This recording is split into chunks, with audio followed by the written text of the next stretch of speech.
포스텍 감독의 토트넘 개조가 생각보다 빠르게 효과를 내고 있습니다. 단순히 손흥민이 골을 넣고 선수단의 신임을 얻고 있어서가 아닙니다. 감독이란 자리는 자고로 모든 책임의 정점에 서서 팀을 지휘하고 선수들의 개별 능력을 최대한으로 살려 팀의 승리를 이끌어내야 합니다. 전임 콘테 감독은 열정적이고 카리스마가 있었지만 모든 책임을 선수 탓으로 돌려버리는 과오를 범합니다. 그리고 잉글랜드 선골 출신 사조직에 무릎을 꿇고 말았죠. 덕분에 작년 내내 팀은 케인 한 사람만을 위한 조기 축구회로 전락합니다. 패스 끝에는 케인이 있었고 손흥민처럼 날쌘돌이 선수를 평점 5점짜리 공격수도 수비수도 아닌 사람으로 만들었죠. 하지만 포스텍 감독은 이 모두를 싹 치워버렸습니다. 케인은 원하는 대로 팀에서 내보냈고 다이어와 요리스 등 못난이 형제들은 아예 팀에서 이름을 집어버렸습니다.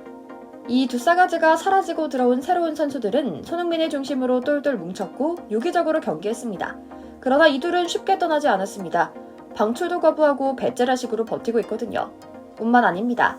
다이어 수저를 타고난 호러쇼 다이어는 자기 집안 배경을 믿고 새로 들어온 잉글랜드 출신으로 손흥민과 새로 콤비를 이룬 메디슨을 살살 꼬셔서 반역을 꾀하다 포스텍 감독에 딱 걸리고 말았다는 소식도 들어왔는데요. 포스텍 감독은 결국 이대로는 안 되겠다며 내년 1월에나 발동되는 다이어 방출을 서두르기 위해 벌써부터 서류를 준비하기 시작했다고 합니다.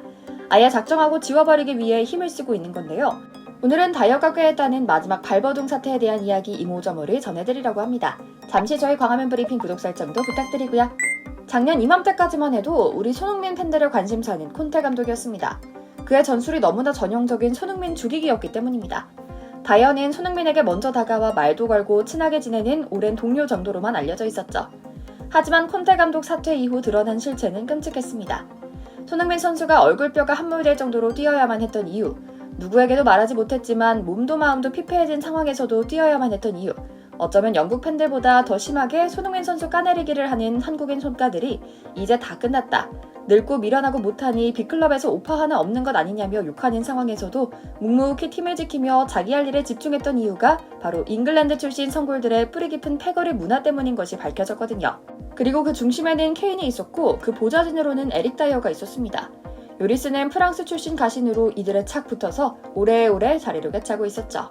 에릭 다이어는 팀 내 마쿠에서 엄청난 권력을 지닌 인물이었습니다. 단순히 선수라고 하기에는 너무 목소리가 컸기 때문인데요. 일찍이 조부모 세대부터 스포츠 비즈니스계의 거물이었던 그의 집안은 스포츠 용품사의 임원인 아버지와 유럽 축구협회 직원인 어머니 밑에서 축구선수로 성장하기 위한 아낌없는 지원을 받았습니다. 부족함을 느낀 적도 없었고 그가 속한 어떤 곳에서도 그는 원하는 대로 행동했는데요. 왕의 DNA를 가진 탓인지 상대의 동료할 것 없이 쉽게 말해 수비하는 척하며 담그더라도 그 누구도 뭐라 하지 못할 정도로 아나무인의 대명사였죠. 이는 부모님의 입김도 있었지만 실질적인 파워를 지닌 할아버지 덕분이었다고 합니다. 조부는 잉글랜드 축구협회 임원 출신으로 알려져 있는데요. 이 때문에 세상이 모두 자기 것이라 느낄 수 있는 든든한 뒷배가 있다고 생각했던 것 같습니다. 때론 이런 여유가 그의 인기 관리에 도움이 되기도 했습니다. 초미녀 와이프를 만나 자신만만한 태도로 신입 선수들을 대했고 집은 어디 구했냐, 적응할 만하냐 등등 질문하며 다가오니 상대 선수들은 편안함을 느꼈던 겁니다. 우리 손 선수 또한 비슷한 경험을 했고 많은 팬들은 스스럼 없이 다가와 손흥민의 친근한 제스처를 보내고 한식을 먹기도 하는 에릭 다이어를 친절하다라고 오해했죠. 그러나 문제는 소니가 두각을 드러내며 발생하기 시작했습니다. 손흥민의 진가를 알아보고 적극 기용하기 시작한 무리뉴 감독이 부임하자 케인이 상대적으로 스포트라이트를 덜 받기 시작했고 이때 알리, 에릭센 등의 비백인, 비잉글랜드 선수들도 빛을 받자 다이어와 케인 등 기존 주류 선수들이 뭔가 마음에 들지 않기 시작한 겁니다. 결국 이들 눈밖에 난 이들은 감독이든 선수든 팀을 나가야만 했는데요. 우리 손 선수는 자신이 믿는 무엇인가가 있는 것처럼 꿋꿋이 팀에 남아 있습니다. 우리가 보기엔 답답하고 안타까울 정도로 말입니다. 이후 케인은 한 차례 이적시켜달라며 떼쓰는 무력 시위의 일환으로 훈련에 참가하지 않는 초강수를 두기도 했습니다. 이때 손흥민 선수가 제1호 전투기로 출격해 골을 휘몰아쳤고 이때 손흥민의 진가가 제대로 밝혀지죠. 케인에게 몰아주는 것의 절반만 손흥민에게 주더라도 시원하고 깔끔하게 골을 만들어낼 수 있다는 것을 확인한 순간이었는데요. 그래서인지 이들은 더욱 초조해지기 시작합니다. 케인은 결국 콘테 감독도 날리고 팀 순위도 중위권 평범한 팀으로 떨어뜨린 다음에 자신의 가신들을 버리고 독일로 도망가듯 이적했는데요. 덩그러니 남겨진 다이어와 요리스는 발만 동동 구르고 있었습니다. 하지만 해결사 포스텍 감독은 잉글랜드 출신도 잉글랜드에서 감독직을 맡은 적도 없기에 그 어떤 이해관계에도 휘둘리지 않고 토트넘을 싹 개조하기 시작합니다. 그동안 줄곧 문제점으로 지적받은 수비진을 싹 갈아버립니다. 그중 다이어는 신의 유망주보다도 못한 대접을 받을 정도였고 이제는 아예 후보 이름에서도 싹 빼서 경기를 보기 위해 관중석에 앉아 있어야 할 정도였습니다. 그럼에도 다이어는 쉽사리 포기하지 않았습니다. 케인이 떠났으니 이제 자신의 주장이라며 주장 완장을 단 자신의 사진을 SNS에 올리질 않나 라커룸에서 여전히 왕노릇을 하며 감독이 말하려는 것을 가로채 자신이 말하는 등 건방진 행동을 일삼았죠. 하지만 여기저기서 혁명가 역할을 맡아 성공시켜온 포스텍 감독은 단번에 토트넘의 고질적인 문제를 파악합니다. 집요하게 밟은 세관했고 의도적으로 선수들과 다이어 사이에 거리감을 두기 시작했던 겁니다. 앞서 말씀드린 명단 제외도 그런 노력의 일환이었죠. 뿐만 아닙니다. 다이어는 수차례 팀에서의 마지막 예의로 이곳저곳 이적처를 알아봐줬지만 모두 거부했습니다. 자기는 토트넘에 무조건 남겠다. 이제 전성기에 접어들었다는 황당한 이유를 대며 말이죠. 동시에 그는 충격적인 계략을 꾸미기도 했습니다. 늘 팝업 속에서 권력을 누려온 인물답게 여전히 선수단과 코치진 내에도 잉글랜드 팝업 프락치가 남아있다는 사실을 악용해 최근 선수단에 합류한 메디슨을 포섭하려 했던 겁니다. 잉글랜드 국가대표 출신 파벌을 이용해 자연스레 접근했던 다이어는 자신의 자리가 위태로워지는 데 반해 메디슨의 자리가 점점 공고해지자 위기감을 느꼈고 유난히 메디슨과 가까이 지내기 시작합니다.